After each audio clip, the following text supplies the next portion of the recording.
It's a 7-step framework to make sure that you meditate to the point that you can connect to the quantum field. I'm back with another video.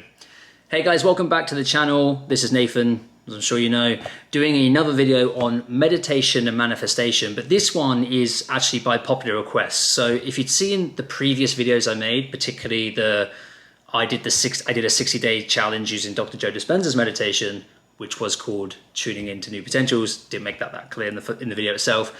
People were asking me in the comment section how to actually do a meditation. So that's what this video is. So if that's what you're looking for, you're looking to learn to meditate, how to do it so that you can connect to the quantum field, so that ultimately you can actually manifest the things that you want in your life, then stay through this video. 7 steps, here we go. So do me a favor, if you like it, subscribe. If you don't worry about it. Like the video if you like it. So I'm not gonna fluff, let's get right to it. Step number 1 is choose your window. Now, I'm sorry if this sounds just a tiny bit repetitive, but if you had seen that video I just mentioned, you'll know that I did talk about using melatonin, the hormone in your body, which if you haven't, real quick, basically means there is a certain hour, certain window in the day that if between the hours of 1 a.m. and 4 a.m. that your body produces a hormone, and the hormone is called melatonin. And what melatonin does, or what it's designed to do, is it's designed to send your body into complete healing. In order for that hormone to come, your body has to be in the deepest state of relaxation possible so that it can, in fact, heal. Choose the window where your body is going to be in its deepest state of relaxation. Now, try not to meditate in the car on your lunch break. Try not to meditate in your mate's house when you say you're going to the bathroom. Because the thing is, you need to understand brainwaves. So you've got gamma. Gamma is the level that we operate at mostly when we're in high concentration, right? So if you're at work or you're having a conversation or you're interacting with people socially at the pub, you might be in gamma brainwaves, which is like this. It's very, very, very, very wired, very concentrated. You're doing a lot of thinking. If you nip out for 15 to 20 minutes and you think, oh, I'm gonna get a meditation in, you're not going to be able to succeed as well as you'd think because your brainwaves are just too wired to be able to lower them down to where you need. The next brainwave is something called beta, which is, it might be beta, pronunciation, my English accent, but it's where you're at most commonly throughout the day, which is also quite a wired state. But you want to shift that down to alpha, minimum. Alpha is as your brainwaves start to slow down a lot. You've got gamma like this, you've got beta like this, you've got alpha like this, you've got theta, and then you've got delta. The point of a meditation is to lower your brainwaves enough that you enter into a deep state of relaxation where you are no longer operating from the conscious mind, but the subconscious mind, but you're conscious of it. So choose your window. Choose the time of day that works best for you. Is it best for you to meditate at 6 a.m., at 7 a.m., at 10 a.m., at 1 p.m.? You have to find the window that works best for you. Now, let's proceed to step 2. Step 2 is choose your spot that you meditate in every single time. When you're not familiar with your surroundings, your conscious mind becomes extra defensive, because if you're trying to meditate in somewhere that doesn't feel yours and doesn't feel homely, then you're naturally, with your eyes closed, on defensive mode, which means your conscious mind is always ready. Your conscious animalistic brain is always ready to defend yourself. When you choose a spot that's yours, you can meditate much more safely. And when you feel safe, you can go deep. And that's the point of this step. Now, when you're deciding how to choose your spot where to meditate, there are 4 rules that I like to follow for me, and I'll share them with you because hopefully they'll be valuable. Rule number 1 is it must be quiet. But you want to feel safe. You want to find a spot that's quiet, where you're undisturbed and you're not going to get distracted by loud external noises. Rule 2, it can be dark. For example, if it's a bedroom, are you able to draw the curtains? Are you able to block out light? Are you able to switch the light off? So when you choose a spot, you don't just want it to be quiet, you want it to be dark. Rule number 3, you want it to be relatively spacious or relatively clean.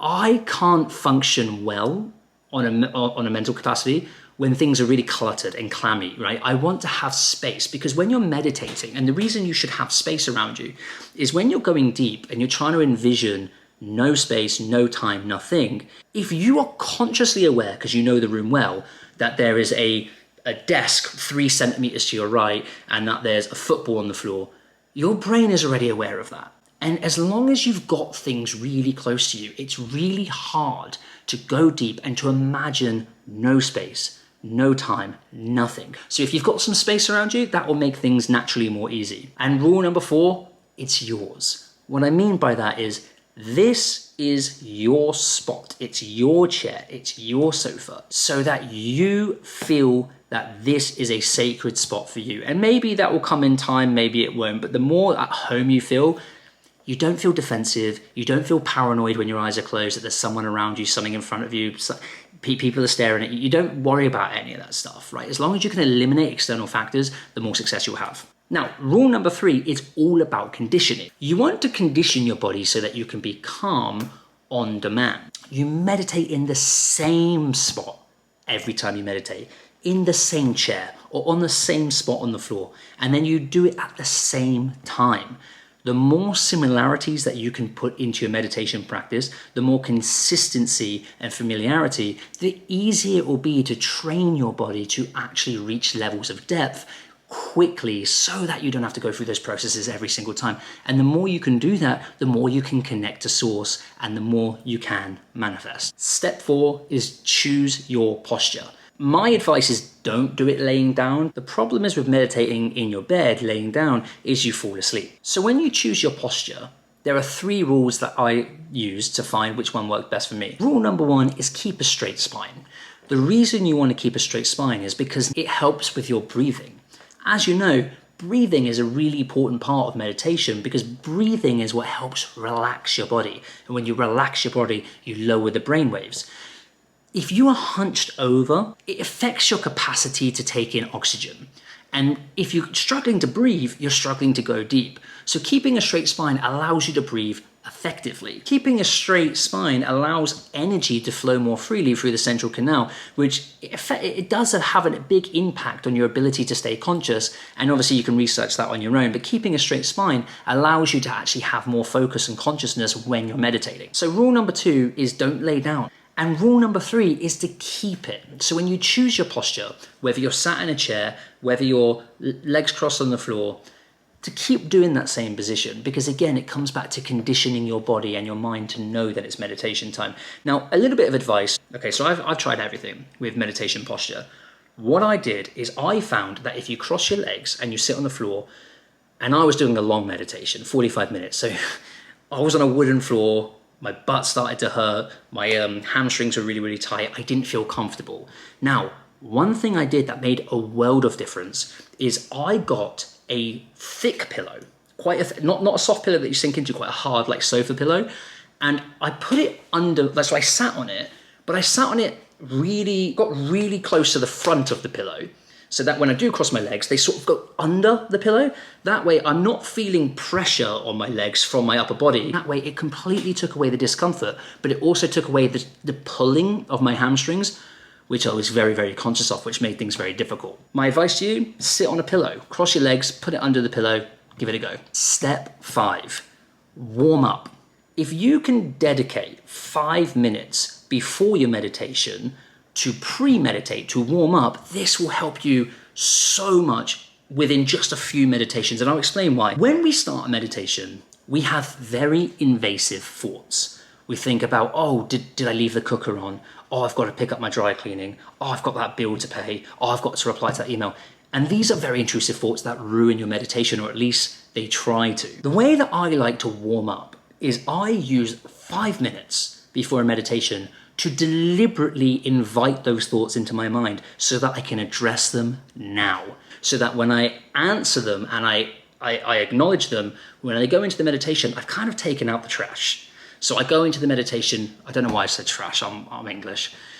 When I go into a meditation, I'm much more at peace because I've taken the time to address all the things that might come into my mind. So there are 3 components to the 5-minute warm-up that I do. Number 1, like I just said, is address the thoughts that are going to invade your mind so that you're clear to do great work in your meditation. 2 is I like to focus on a breathing exercise. Now you can research your own breathing, but for me, a very simple routine that works: 4 seconds in, hold for 4 seconds, 4 seconds out. And I'll do this about 10 to 20 times. It really depends on the day. And then 3 is to establish your vision.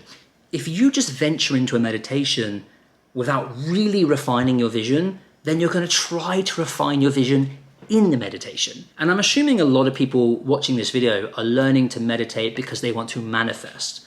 Well, if you want to manifest, you need to go into the meditation fully prepared. You cannot hit a goal that you cannot see. Meaning, if you haven't taken the time to refine your vision and then you go into a meditation, you can't expect to attract something that's blurry. Take the time, refine what it is that you're going to try to attract today.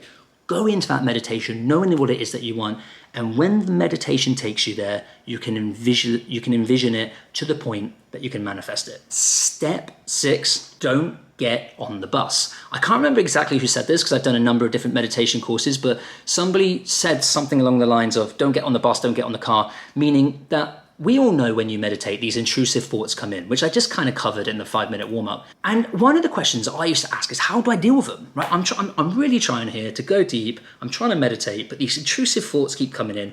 What do I do about it? And whoever it was that said this said, acknowledge the car or the bus, but don't get in it. Meaning it's okay when those thoughts come in. Acknowledge them, accept them, be conscious that they're there, but also be conscious that you are in control and that you don't have to be a victim to those thoughts. Acknowledge them, accept them, and watch them go by. And that brings us to step 7, which is a very simple step. It's not going to take any work from you, maybe a little bit, but you just have to surrender. All you need to do is surrender. When you go into the meditation, tell yourself, no matter what happens, you are fully attentive to the meditation. You're not going to open your eyes. You're not going to move a muscle. You're not going to think about anything distracting. When I started having this internal dialogue, this sort of internal contract with myself, when I started meditating, I'm not joking. Maybe it's not even that bad. Like maybe I'm just like shaking a little bit. But when I got my eyes closed, I feel like I'm vibrating, like every now and then, not every time. And there's been meditations that I've had where I literally feel like I'm vibrating off a chair. If I set up a camera, I'm probably just, I don't know, rocking a little bit, but I don't open my eyes and I don't let it distract me. I'm fully conscious that it's happening. And if you make this mental agreement with yourself and you fully surrender, that's where the magic happens. When you surrender to the experience and you understand that you're nothing, you're no one, you're nowhere, you're no time, you're no space. You venture down deep enough that you are purely in touch with source. You're not thinking about the bills, you're not thinking about your muscles aching, you're not thinking about the chair that you're in or the posture that you have, you're not thinking about the room, you're not thinking about what's around you, you are fully surrendered to the universe. And if you do these 7 steps, I'm sure you will have very effective meditations, but the key is not the 7 steps. The key is doing the 7 steps continuously for an extended period of time. I hope that helps.